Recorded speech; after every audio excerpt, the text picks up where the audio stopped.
Hapa mkononi mwangu nao mkono wa Idi. Fahamu kwamba ni mjumuiko wa vitu 14 vilivyosagwa na kuwa unga. Ni pamoja na karafuu, filfil abyadhi, filfil aswadi, kungumanga, tangawizi, mjafari, holinjan, mbegu za msonobari, habati rishad, basbas jauza, juisi ya kitunguu maji na asali halisi ya nyuki. We mwanamume ambaye unataka kuwa imara zaidi ya simba, ina utendaji wa ajabu. Ni dawa ya kisuna iliyo madhubuti kwa kuleta utamu katika tendo la ndoa kwa mke na mume. Mimi nilikuwa na matatizo katika mwili wangu, hususan nilikuwa napata ada ya mara kwa mara na maumivu wakati wa tendo. Hakuna tena maumivu ya tumbo, ni raha juu ya raha. Lakini sasa niko vizuri baada ya kutumia mkono wa Idi. Hurejesha hisia zilizopotea, kuondoa uvimbe kwa kina mama na hupangilia ada. Mwanamke mwenzangu, usiendelee kuteseka.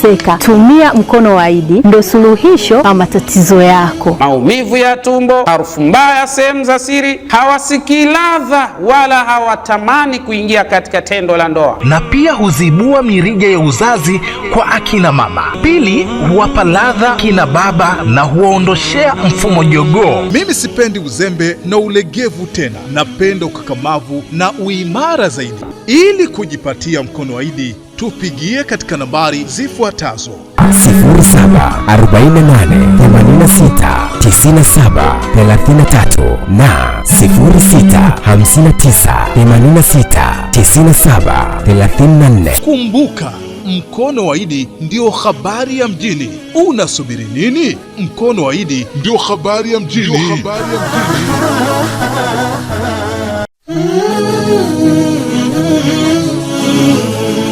Hakika mkombozi amepatikana. Mimi nilikuwa na matatizo katika mwili wangu, hususan nilikuwa napata ada ya mara kwa mara na maumivu wakati wa tendo. Umekujia mkono wa Idi, yani mkono wa furaha. Ndoa imetawala furaha. Lakini sasa niko vizuri baada ya kutumia mkono wa Idi. Jua ni yule mwenye mkono imara na wenye nguvu madhubuti. Hapo sasa humpa raha rahma na kumfanya rahma awe na mawada tele, huku akifurahia amani ya moyo na raha ya mwili. Mwanamke mwenzangu, usiendelee kuteseka. Tumia mkono wa Idi, ndio suluhisho la matatizo yako. Mkono wa Idi unapatikana kwa Shehe Yusufu Diwani. Mkono wa Idi ndio mpango mzima. Ili kujipatia mkono wa Idi, tupigie katika nambari zifuatazo: 0748869733 au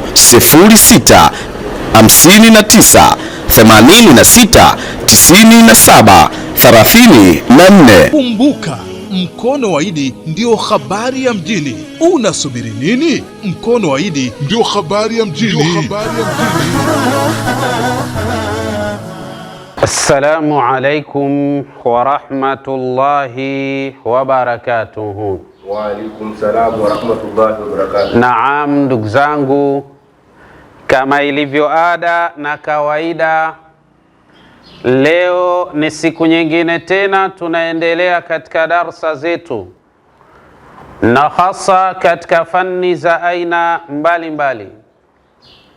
Na leo tunaendelea katika aya ya 10 katika surati Luqman pamoja na aya ya 11. Baada a'udhu billahi minash shaitanir rajim, bismillahir rahmanir rahim. Qala Allahu ta'ala, amesema Allah subhanahu wa ta'ala, خلق السماوات بغير عمد ترونها وألقى في الأرض رواسي أن تميد بكم وبث فيها من كل دابة وأنزلنا من السماء ماء فأنبتنا فيها من كل زوج كريم. Allah subhanahu wa ta'ala anasema khalaqa samawati bighairi amadin tarawnaha. Allah subhanahu wa ta'ala ndio yule ambaye ameumba mbingu bighairi amadin tarawnaha, bila ya kuweka viguzo ambavyo nyinyi wanadamu mnaweza mkaviona kwa macho ya kawaida.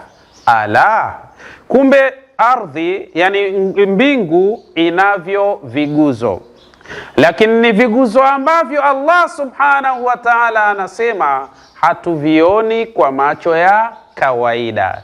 Tulipokuwa tukisoma aya za namna hii, mashekhe zetu walikuwa anatuambia katika maeneo haya tuweke mstari, alafu tunaanza na vitu vinavyoitwa rumuzu alilmi. Hilo ni darsa mujarrab kabisa.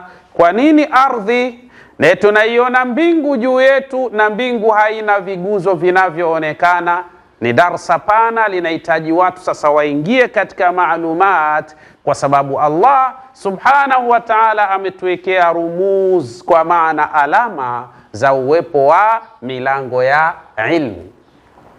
Lakini Allah akasema wa alqa fil ardi rawasiya, na Allah subhanahu wa ta'ala akaichomeka katika ardhi hii nini? Rawasiya, milima mirefu kabisa.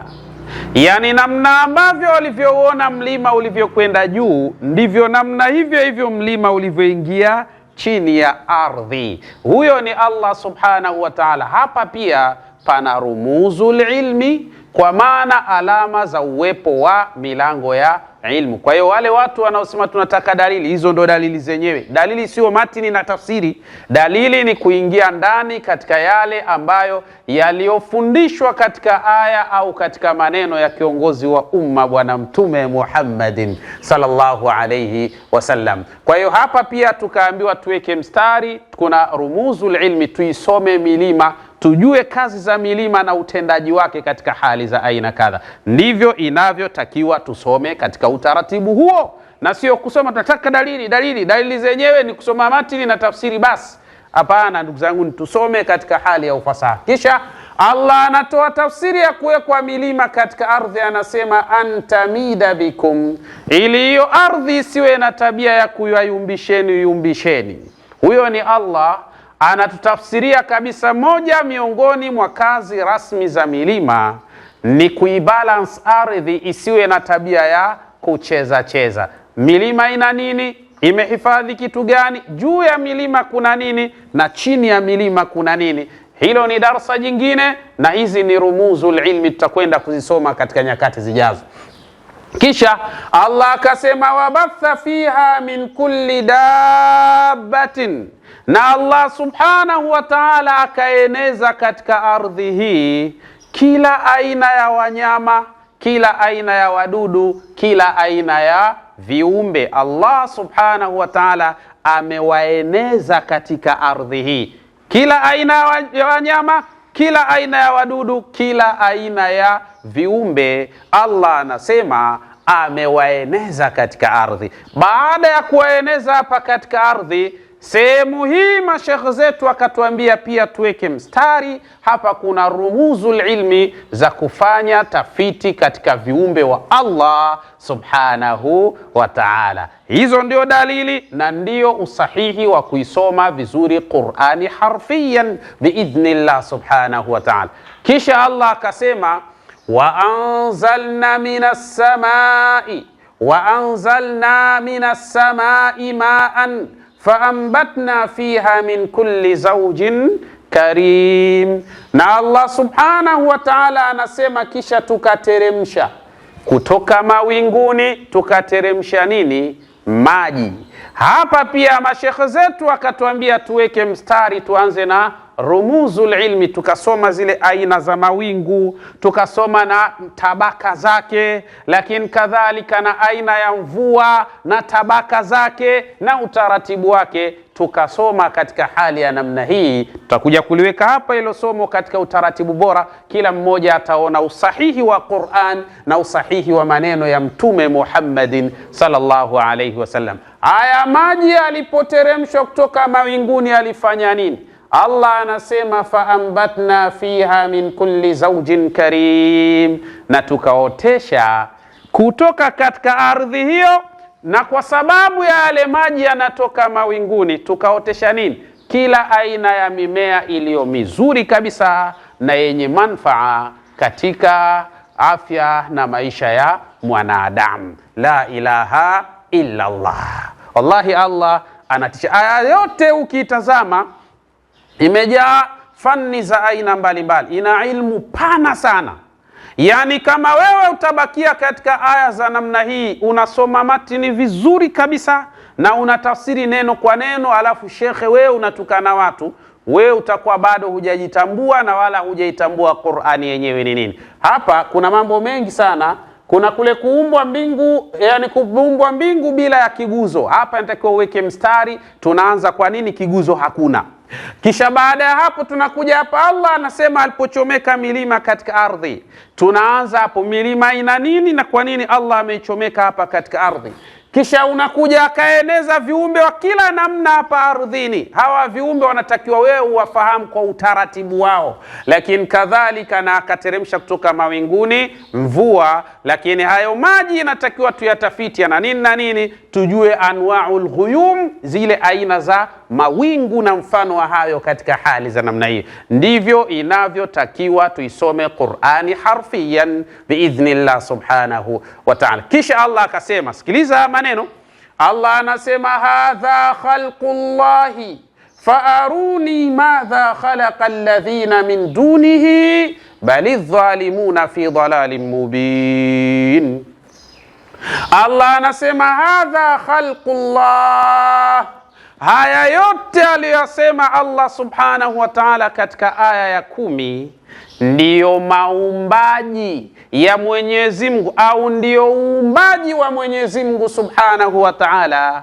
Faaruni, basi nionyesheni nyinyi ambao mnaupinga pinga, nyinyi ambao mnaupinga pinga, nionyesheni madha khalaqa alladhina min dunihi, ni kitu gani ambao walichoumba wale wasiokuwa Allah.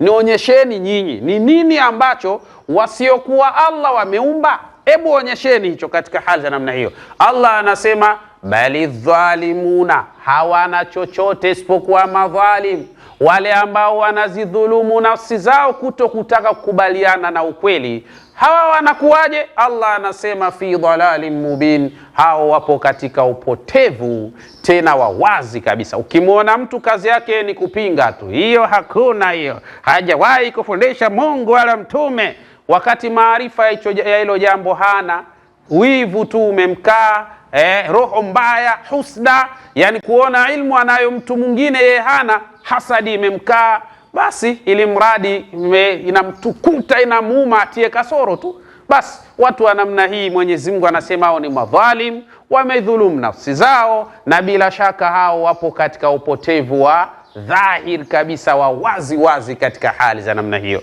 Sasa tuliposoma aya hizi, mashekhe zetu miongoni mwa darsa au somo ambalo tulolisoma pale Ghazali Muslim School, tulisoma somo linaloitwa Ya'sub. Al-Ya'sub ni aina ya mdudu ambaye mdudu huyo amefanyiwa tafiti, na baada ya kufanyiwa tafiti pakapatikana ilmu kubwa sana, watu wakafanya maendeleo makubwa sana kupitia katika tafiti ambazo bila shaka watu wamezifanya kwa viumbe wa Allah subhanahu wa ta'ala. Na Mtume sallallahu alayhi wasallam anasema tafakkaru fi khalqillah, bila shaka tafitini sana katika ule uumbaji wa Allah subhanahu wa ta'ala. Na aya inasema hadha khalqullah, huu ndio uumbaji wa Allah subhanahu wa ta'ala. Bila shaka ukiujua uumbaji wa Allah utasema subhanaka ma khalaqta hadha batilan subhanaka faqina adhaban nar. Al-Ya'sub. Al-Ya'sub ni aina ya mdudu. Mdudu huyu kule kwetu tunamwita kijelele, wengine wanamwita mzelele, na wengine wanamwita ngindo.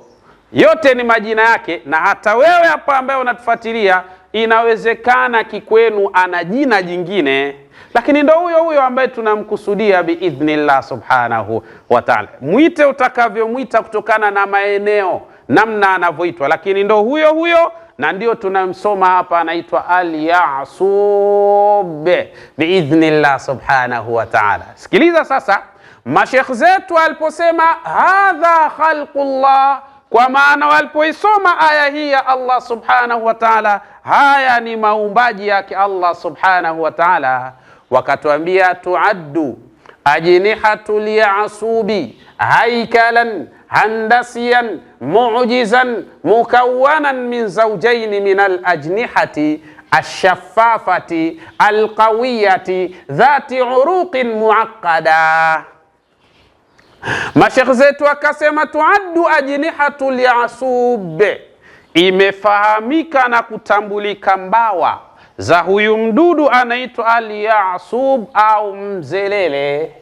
Haikalan handasiya, umbile lake Allah subhanahu wa ta'ala namna alivyoliumba ni umbile linakwenda sambamba na masala ya alhandasa, masala ambayo yanahitaji watu wafanye, na kadhalika mechanism yake iwe katika hali iliyokuwa bora kabisa, na wapate manufaa makubwa biidhnillah subhanahu wa ta'ala. Hapa sasa huyu haikalan andasiya mu'jizan, lakini pamoja na hayo Allah subhanahu wa ta'ala amemuumba mdudu huyu al-Ya'sub ya kwamba anayo miujiza mikubwa kabisa. Kwa miujiza hiyo inaweza kumpelekea mwanadamu akapata manufaa makubwa katika dunia hii. Weka ule samaki mkubwa, tuna chumvi nyingi, ongeza na pilipili kidogo, umeishia hapo, huna lolote unalojua, alafu bingwa kukanusha tafiti za watu. Subhanallah.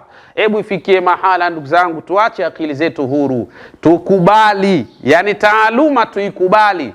Yani tusiwe ni watu ambao tunapandikizwa matango pori kwa kuambiwa watu fulani ndio wenye ilmu na watu fulani hawana ilmu, na wewe unapokea mapokeo ya namna hiyo. Yani unakataa ilmu ambayo unaiona kabisa hapa ilmu ipo, eti kwa sababu tu ulipandikizwa maneno na watu fulani au genge au kundi fulani kwamba pale hakuna ilmu, ilmu ipo kwetu sisi. Acheni haya mambo jamani. Yani ifikie wakati watu watumia akili zao ili mambo yaweze kwenda katika hali iliyokuwa sawa sawa. Sasa huyu ni muujiza mukawwana min zawjaini min al-ajniha. Allah subhanahu wa ta'ala amemjalia mdudu huyu mabawa yake yana pacha mbili, yani upande wa kulia ana mabawa mawili na upande wa kushoto ana mabawa mawili. Hizi ndo zinaitwa zawjaini min al-ajniha, kwa maana ana pacha za mabawa yake. Tena mabawa yenyewe ash-shaffafatil qawiya, yani mabawa yenyewe kwanza namna alivyo ni magumu, alafu yana nguvu. Yale mabawa yake ni magumu alafu yana nguvu. Tena dhati uruqin muaqqada, mabawa hayo Allah subhanahu wa ta'ala kayajalia yana mishipa ambayo imeyafunga vizuri mabawa hayo. Huyo ni Mwenyezi Mungu subhanahu wa ta'ala anasema hadha khalqullah, huu ndio uumbaji wake Allah subhanahu wa ta'ala. Mola anamuumba Ya'sub mzelele huyu akiwa katika hali ya namna hii. Kwanza ana mabawa ni pacha pacha, kwa maana mawili upande wa kulia, mawili upande wa kushoto, lakini hayo mabawa yana gamba gumu, lakini kadhalika hayo mabawa yana nguvu na yana mishipa ambayo bila shaka imefunga vizuri katika yale mabawa yenyewe. Hadha khalqullah, huu ndio uumbaji wake Allah subhanahu wa ta'ala. Nini kazi yake na inakupa nini wewe mwanadamu katika kumjua mdudu huyu? Twende sambamba biidhnillah subhanahu wa ta'ala. Wata'amalu bishaklin mustaqillin au ghairi mutazamin, mabawa haya namna ya utendaji wake Allah subhanahu wa ta'ala kamjalia mdudu huyu yanafanya kazi kwa kupishana. Yani moja likielekea juu, jingine linaelekea chini, yani yanapishana haya mabawa. Hizi pacha za mabawa haya yanafanya kazi kwa kupishana, yani hayapigi pamoja, bali yanapishana. Moja litakuwa linapiga kwa kuelekea juu, lingine linapiga kwa kuelekea chini, yani yako hivyo katika hali za namna hii. Na hapa ndipo watu wakapata kufahamu taaluma ya kutengeneza zile mirwahia, kwa maana zile helikopta pamoja na tairatul musayyara, zile drones. Wamechukua taaluma kutoka kwa mdudu huyu ambaye anaitwa Yasub. Allah subhanahu wa ta'ala anasema hadha khalqullahi, huu ndio uumbaji wake Allah subhanahu wa ta'ala. Wewe kama Muislamu unayesoma aya hii mara kwa mara, umejifunza nini kupitia katika aya hii? Tafiti gani umezifanya? Umebaini nini kupitia kwa hawa viumbe wa Allah tabaraka wa taala? Tuishie kusoma matini, tunakutafsiri neno kwa neno ndugu zanguni. Hebu twendeni katika maalumati ili mambo yaweze kwenda katika hali iliyokuwa sawa sawa. Sasa ya mabawa na utendaji wake ndio unafanya katika hali ya namna hiyo, kwa maana yani yanapishana katika utendaji. Hili likiinuka juu basi lingine linashuka chini, ndiyo inakuwa katika hali ya namna hiyo. Anafanya hivyo kwa sababu gani? Mimma yamnahuha qudratan faiqatan ala almunawarati at-tayrani lilkhalfi, jambo ambalo linalomwezesha kuwa na uwezo wa hali ya juu mno ala almunawarati at-tayrani lilkhalfi, katika kufanya yale manjonjo, yani inamwezesha katika kufanya ile michezo, kwa maana manuva ya hapa na pale. Katika wakati anaporuka ana uwezo wa kwenda mbele, ana uwezo wa kurudi nyuma, ana uwezo wa kwenda kushoto, ana uwezo wa kwenda kulia, tena kwa wakati mwepesi sana, yani kwa muda mfupi sana anaweza kufanya matukio ya hali ya namna hiyo, kufanya manuva. Ndio tunaita almunawaratu at-tayrani lilkhalfi, kwa maana ule uwezo wa kuweza yani kufanya michezo katika kuruka kwake katika hali za namna hiyo. Allah anasema hadha khalqullah, huu ndio uumbaji wa Allah subhanahu wa ta'ala. Faaruni madha khalaqa alladhina min dunihi, nionesheni sasa ni nini ambacho walichoumba wale ambao wasiokuwa yeye Allah subhanahu wa ta'ala. Mola anasema bali dhalimuna, isipokuwa madhalim fi dhalalin mubin, wapo katika upotevu, tena upotevu wenyewe wa hali ya juu kabisa. Kwa hiyo tunaona namna ambavyo Allah anamuumba huyu Al-Yasub katika hali ambayo inayoshangaza katika mazingira kama haya. Sasa basi, as-suratul aliya, Allah subhanahu wa ta'ala amemwekea mdudu huyu ana wepesi wa hali ya juu, wepesi ambao yani mbawa zake namna zinazopiga kwa wepesi wa hali ya juu, wepesi ambao tasulu ila 100 kilomita fi saa, yani mbawa zile namna zinavyopiga zinapiga kwa spidi ya kutembea kiasi cha kilomita 100 kwa saa moja. Tusemeni la ilaha illa Allah. Wallahi Mwenyezi Mungu subhanahu wa ta'ala anao viumbe, na ndio maana akasema hadha khalqullah, huu ndio uumbaji wa Allah subhanahu wa ta'ala. Hebu mtazame huyu Yasub, yani namna ambavyo anavyopiga zile mbawa zake, wepesi wa namna wa kupiga zile mbawa zake, unakadiriwa kwamba mifumo ya zile mbawa namna ambazo zinavyopiga tasilu ila 100 kilomita fi saa, unakadiriwa kufika kiwango cha kilomita 100 kwa saa katika hali za namna hiyo. Sasa tazama kijidudu hiki namna kilivyo dhaifu, namna kilivyo kidogo, namna ambavyo kilivyo, na namna material Allah subhanahu wa ta'ala aliyoyaweka katika kijidudu hiki katika mazingira kama. Mimi pamoja nawe ndugu yangu, tunajifunza nini? Tunapata ibara gani kupitia kwa mdudu huyu ambaye anaitwa Yasub? Lakini wal qudratu ala albaqa'i fil jaw, lakini Allah subhanahu wa ta'ala amemjalia ana uwezo mkubwa sana wa kukaa kwa muda mrefu angani kwa sababu ya yale mabawa yake. Uzuri sasa huyu Yasub, yeye yale mabawa yake huwa hayaweki hivi, hayaambatanishi na mwili wake, la, yeye muda wote mbawa zake anakuwa ameziachanisha, na hii ni moja katika mambo ambayo yanapelekea pia kuwa baadhi ya vijibakteria visiweze kushambulia katika mwili wake. Wallahi Allah subhanahu wa ta'ala anatisha katika hali za namna hiyo. Kwa hiyo ana uwezo wa kukaa kwa muda mrefu katika anga, na hivi ndivyo ambavyo ilivyo. Tunaona hata zile ndege za kivita zina uwezo wa kukaa kwa muda mrefu katika anga. yani zikakaa katika anga, zingine zikasimama kabisa sehemu moja katika anga imesimama na inafanya matukio yake katika mazingira kama haya. Basi na huyu sasa Al-Ya'sub ndio aliotoa ilmu na maalumati haya, watu wakayasoma vizuri, sasa wanaishi vizuri kwa kufata maelekezo ya kiongozi wa umma Bwana Mtume Muhammad sallallahu alaihi wasallam. Leo wewe huna tafiti, lakini ndio bingwa namba moja ya kukanusha tafiti za watu. Wewe huna unachojua, ndio bingwa namba moja ya kusema wale hawajui, unajua wewe. Sasa ukiulizwa wewe huna unachokijua, ili mradi matatizo mazito tu katika hali za namna hii. Basi watu wa namna hii hatuwezi kuepuka, wapo. Kuna wengine wanapinga sio kwa maana hawajui, wengine wanapinga kwa hasadi tu, chuki tu, kwa sababu anaona ilmu hiyo inatoka kwa yule asiyemtaka yeye, kwa hiyo inabidi aitie dosari tu. Basi watu wa namna hiyo wapo wengi sana duniani. Kwa hiyo sisi tunaona raha pale ambapo tunapata watu wa kutudisi.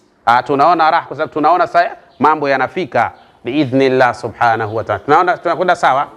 Lakini kadhalika tatakawanu min maddati alkaitin walmuruna, lakini haya mabawa ya huyu mzelele au ambaye anaitwa Al-Ya'sub, Allah subhanahu wa ta'ala ameumba kutokana na gamba gumu. Alkaitin ni gamba gumu, linataka kuwa kama jinsi unavyoona nta, namna jinsi ilivyo, ndio gamba lake linakwenda katika hali ya namna walmurna. Watatamayazu binamti uruqin handasi daqiq, lakini kadhalika na Allah subhanahu wa ta'ala amewekea ndani yake, amefuma ndani ya mabawa haya huyu Ya'sub kuna mishipa midogo midogo. Allah subhanahu wa ta'ala ameweka tena handasi. Handasi maana yake ni mishipa ambayo ina uwezo wa utendaji wa hali ya juu katika kuyaendea mambo. Yuwaffiru laha matanatan istithnaia, hali ambayo mishipa hii inazidisha ugumu na inazidisha utendaji bora katika mabawa ya huyu mdudu ambaye anaitwa Ya'sub. Bwana Mtume sallallahu alayhi wasallam anasema, tafakkaru fi khalqillahi, wafanyieni tafiti viumbe wa Allah. Na Allah subhanahu wa ta'ala anasema, hadha khalqullahi, huu ndio uumbaji wake Allah tabaraka wa ta'ala. Lakini ta'malul ajnihatul arba'atu bishakli ghairi mutazamin, kwa maana yanafanya kazi mabawa manne haya ya nane ya huyu mdudu anaitwa Ya'sub, bishakli ghairi mutazamin, katika umbo ambalo haliendi sawa. Manake hili bawa akilipandisha bawa hili lingine linashuka chini, akishusha hili lingine linapanda juu, ndio inafanya kazi namna hiyo. Na hii utaiona kama ile pale almirwaha, kama ile pangaboi linalopatikana katika helikopta, nalo utaliona linafanya utaratibu wa namna hiyo hiyo, yani linakuwa linapanda na kushuka, linatega upepo katika mazingira kama haya. Sasa watu wamemsoma vizuri mdudu huyu, wakamfanyia tafiti, na kisha Mwenyezi Mungu Subhanahu wa Ta'ala akawapa ilham, wakaweza kutengeneza hayo mahelikopta na mfano wa hayo katika mazingira kama haya. We uko dunia gani? Na Mwenyezi Mungu Subhanahu wa Ta'ala anasema, hadha khalqullah, huu ndio uumbaji wa Allah. Na Mtume anasema, tafakkaru fi khalqillah, wafanyieni tafiti viumbe wa Allah tabaraka wa ta'ala. Wewe uko dunia gani? Kwa hiyo lazima tufanye tafiti kwa mujibu wa Mtume, lazima tufanye tafiti kwa mujibu wa Allah subhanahu wa ta'ala, ndipo tutakuwa watu wenye ilmu biidhnillah subhanahu wa ta'ala. Ilmu inakuja gamu, inakuja imefunga, alafu inakuhitaji wewe sasa kufungua yale mafumbo katika hali za aina kadha, ili mambo yaweze kwenda vizuri. Sasa ta'malul ajnihatul arba'atu bishakli ghairi mutazamini, kwa maana haya mabawa manne yanafanya kazi katika umbo ambalo hayaendi sawa sawa, yanapishana pishana. Maana yake tataharraku zawju lil a'la bainama yankhafidhu al-akhar, yani hapa utaiona pacha ya bawa la mbele tataharraku lil a'la, linapopandishwa juu, anapolipandisha juu, wakati huo bawa la nyuma analishusha chini. Utaona mambo jinsi yanavyofanyika hivyo, yani wakati bawa la mbele anapolipandisha juu, bawa la nyuma linashuka chini. Wallahi ni hatari sana hiyo. Ndio Mwenyezi Mungu anasema hadha khalqullah, huu ni uumbaji wa Allah subhanahu wa ta'ala. Tunakwenda sawa? Watatahakamu adalatu khasata bikulli janahin bishaklin mustaqil. Na utendaji huu wale mabawa kupanda na kushuka unatokana na nini? Unatokana na aina ya adalat, misuli ambayo khasatan maalum kabisa bikulli janahi, Mwenyezi Mungu ameweka katika kila bawa linayo misuli maalum kwa ajili ya kazi hiyo, biidhni ya kulifanya bawa lipande na bawa lishuke. Na ukitazama ile misuli namna ilivyokaa, wakati mwingine unaweza ukafikiria kama namna ilivyokaa ile ambayo tunaita busta, namna jinsi ambavyo inavyofanya, lakini misuli inatanuka na kusinyaa, yani kama vile inajaa hewa au pepo hivyo, afu inapandisha bawa na kushusha ile bawa katika mazingira kama haya. Wallahi hii ni hatari sana. Mwenyezi Mungu anasema hadha khalqullahi, huu ndio uumbaji wa Allah subhanahu wa ta'ala. Wewe unayetaka dalili, Mungu anasema hadha khalqullah, huu ndio uumbaji wa Allah subhanahu wa ta'ala. Na mtume anasema tafakkaru fi khalqillah, fanyeni tafiti kwa viumbe wa Allah. Nyinyi mkitaka kumjua Allah, mkitaka manufaa duniani na akhera, watafitini viumbe wa Allah, watakupeni somo litawafikisheni katika manufaa, litawafikisheni katika mahala palipo bora kabisa biidhnillah subhanahu wa ta'ala. Wallahi ni hatari. Sasa zile adalat, kwa maana ile misuli inafanya kazi hiyo khasatan bikulli janah, katika kila bawa bishaklin mustaqal, tena kwa utaratibu maalum, havijiendei tu, tena utaratibu ambao hili likipanda hili linashuka. Lakinaha at-tayran fi jami' mustaqal, lakini yumkinuha, itakamwezesha huyu Yasub at-tayranu fi jami' al-ittijahat, kuruka na kuelekea katika pande zote. Tena bima fi dhalika ar-rujuu lil-khalfi, miongoni mwa hapo ni ile namna ya kuweza kurudi nyuma. Yani Yasub ni kama unavyoiona helikopta, ina uwezo wa kwenda mbele na ina uwezo wa kurudi nyuma. Yasub yuko hivyo. Haya ni maumbile ambayo Allah subhanahu wa ta'ala amemuumbia yeye. Tumsome vizuri nasi tuweze kutengeneza vyombo vinavyoweza kufanya utaratibu kama ule ambao anafanya Yasub katika hali za namna hii. Wallahi kuna mambo makubwa sana hapa. Lakini watahliqu thabitu, lakini kadhalika watahliqi thabiti, lakini kadhalika vile vile na kuweza kuogelea au kadhalika kuweza kupaa vizuri. Allah subhanahu wa ta'ala ameumba katika hali ya namna hiyo. Wa tawqifil mufaji, na kusimama ghafla. Yani Yasub ana uwezo akapaa vizuri na ana uwezo wa kusimama ghafla. Lakini kadhalika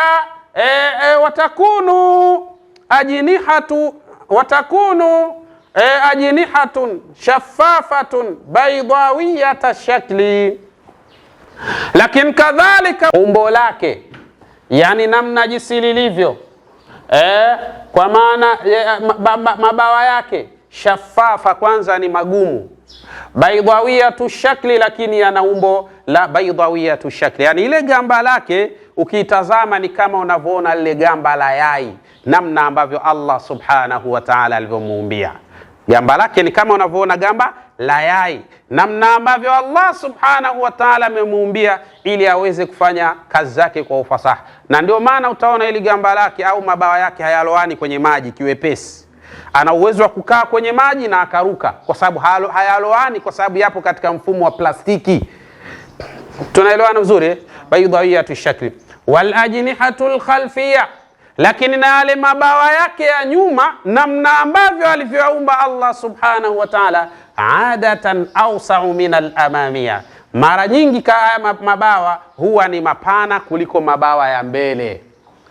Angalia hata hizi ndege zinazotengenezwa na wanadamu, utaona ni copy and paste, yani wamekopi na wakapesti kama jinsi ambavyo Allah subhanahu wa ta'ala alivyomuumba mdudu huyu. Sasa hii inahitaji watu wakae, watulize akili zao, watumie akili yani kisawasawa, wafanye tafiti, wabaini mambo. Ndiyo Mwenyezi Mungu anataka wanadamu wawe katika hali za namna hii.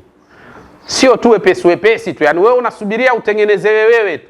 Alafu ukiambiwa na wale ambao waliotengeneza wanasema wallahi sio kweli ile sio kweli, haipo kabisa ile hakuna, angekuwa ipo angesema mtume. Sasa wewe unataka mtume asemeje?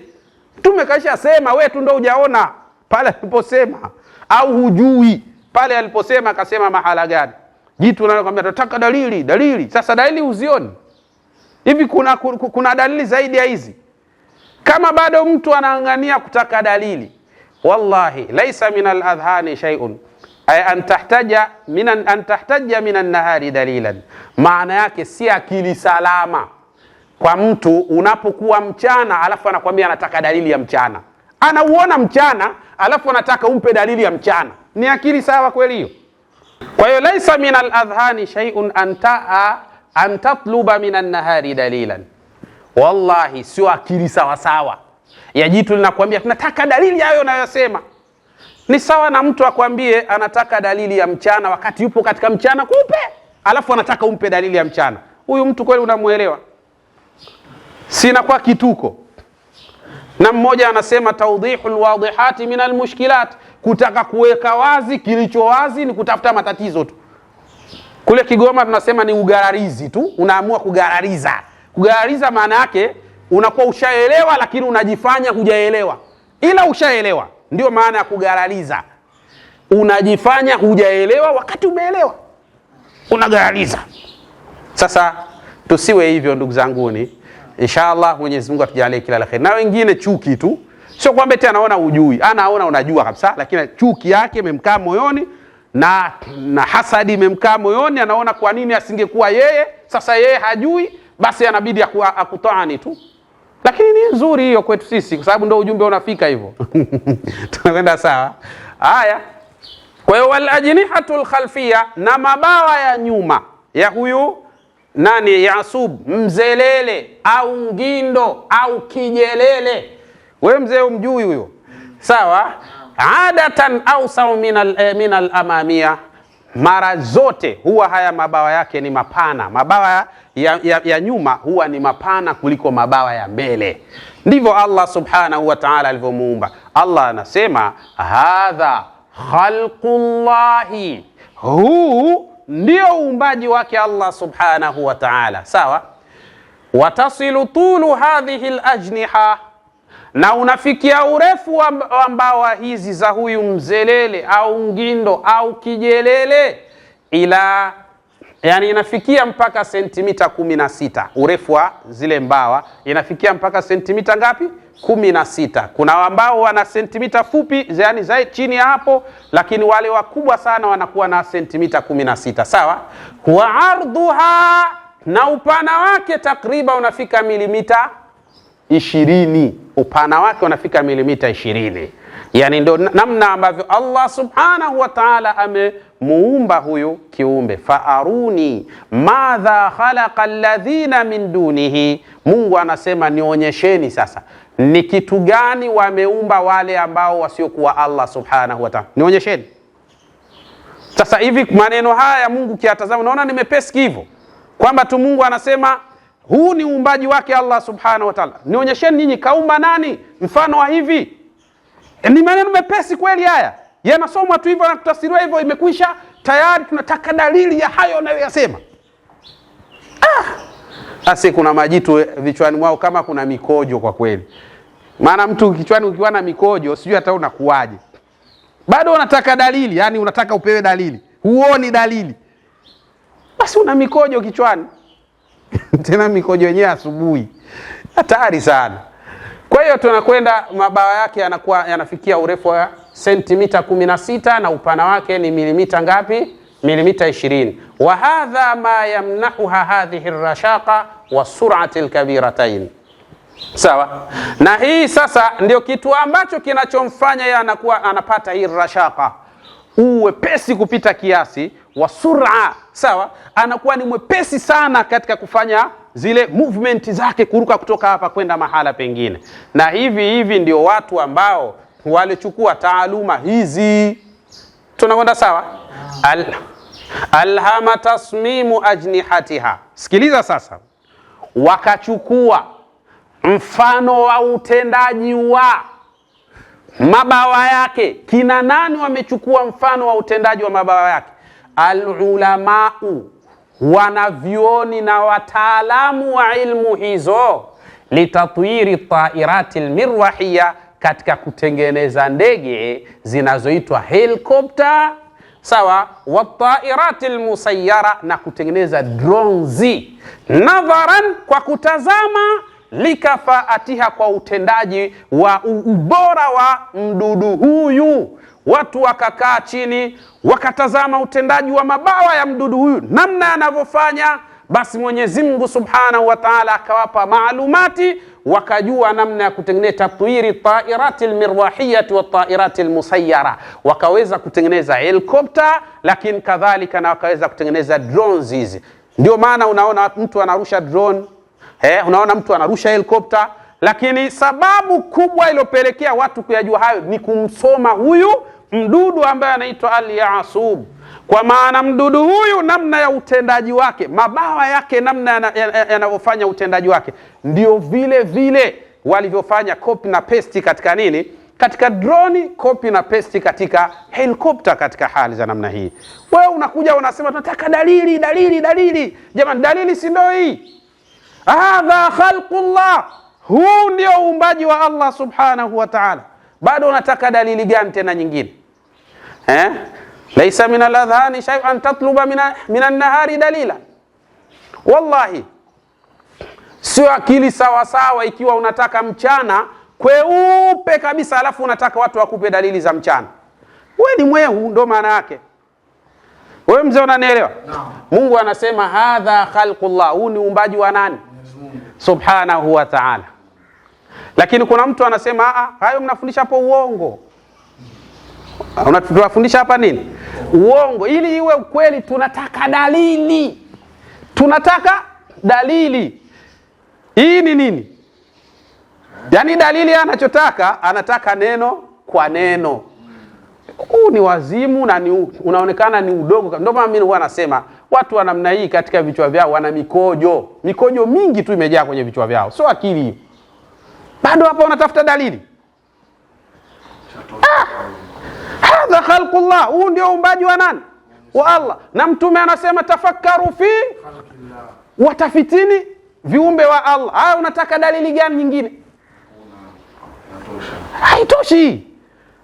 Basi wewe utoshi katika maarifa, ndio maana yake. Inshallah tunaomba Mwenyezi Mungu atujalie kila la kheri na awazindue watu. Jamani, tunapoisoma Qur'ani tukasoma maneno ya Bwana Mtume Muhammad, tuyasome ala dhawin sahih, katika mwangaza uliofasaha. Mimi namshukuru Mwenyezi Mungu katika darasa zangu hizi kuna baadhi ya watu wengi tu wanakuja na wasilimisha, wanasema kabisa wazi kabisa, shekhe, kwamba tunatazama hizi darasa zako, tunaangalia na science jinsi ambavyo unavyoieleza, na hivi ndio Uislamu unaeleza hivi. Naam, basi kama ndio hivi, basi hii dini ni dini hakika kabisa. Wallahi, basi kama ndio hivi, basi hii ni dini hakika. Mtu anaamua kutoka katika dini yake kuja katika dini tukufu ya Kiislamu kwa kuona ukweli wa haya tunayoyaeleza. Leo anakurupuka mtu ana jina la Kiislamu, sio Abu nani Abu, maana hawanaga majina wao. Majina yao ni Abu tu. Ndio majina. Yale majina waliopewa na wazazi wao hawayataki. Sasa hii ni hatari sana. Kwa hiyo inshallah utaona tu hasadi zimemkaa mtu, hamna kitu pale. Kwa sababu yeye alimezeshwa hamna kitu na yeye kabeba hamna kitu. Alafu wakati anaona anaona sasa kitu hapa kipo, alafu anajizima data hamna kitu pale. Ni wazimu. Kwa inshallah mwisho kabisa niseme ya Rabbi, nakuomba warehemu wazazi wetu pamoja na mashekh zetu. Ya Allah, haya tunayafanya Mola wetu ikiwa tunapata thawabu. Ya Rabbi, tunakuomba thawabu zetu wapelekee wazazi wetu pamoja na mashekh zetu, kwa wao ndio chachu ya sisi kuyajua haya, kwa hurma na utukufu wako ya Allah ya Rabbal Alamin. Assalamu alaikum wa rahmatullahi wa barakatuhu. Lifuatalo ni tangazo. Haya, jicho ni maadili ghali, hakika huwezi kuyanunua kwa pesa. Si unajua tunda lisilo na faida hili lisiloiva, na mwangaza wa taa hauna faida kwa aliyelala? Najua unapata tabu kunielewa, ila tambua, kwenye mwangaza ndipo kivuli huonekana. Na maanisha jicho linaloona ni maadili ghali na yenye thamani kubwa. Sasa lilinde, lihifadhi na ulinusuru jicho lako. Haya sasa, hii hapa dawa bora iitwayo Ar-Ramadi kwa usalama na afya ya jicho lako. Ewe unaosumbuliwa na macho, ikiwemo kupoteza nuru ya macho, presha ya macho, macho kuchomachoma, mtoto wa jicho, kuona giza, maruerue, kuona ukungu, jicho kuunguza sana, kutoa machozi, kutoa tongotongo na kadhalika, Ar-Ramadi ndiyo bingwa mpambanaji katika kurudisha afya ya jicho lako. Hakikisha unatumia dawa hii haraka kwa dozi kamili ili kupata matokeo bora zaidi. Kumbuka, Ar-Ramadi ni matokeo ya utafiti kutoka kwa daktari bingwa Sheikh Yusuf Mshindo Diwani Al-Ghazali. Kwa mawasiliano zaidi tupigie katika nambari zifuatazo: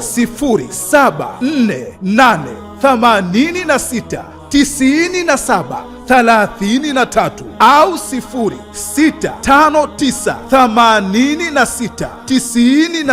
0659869734.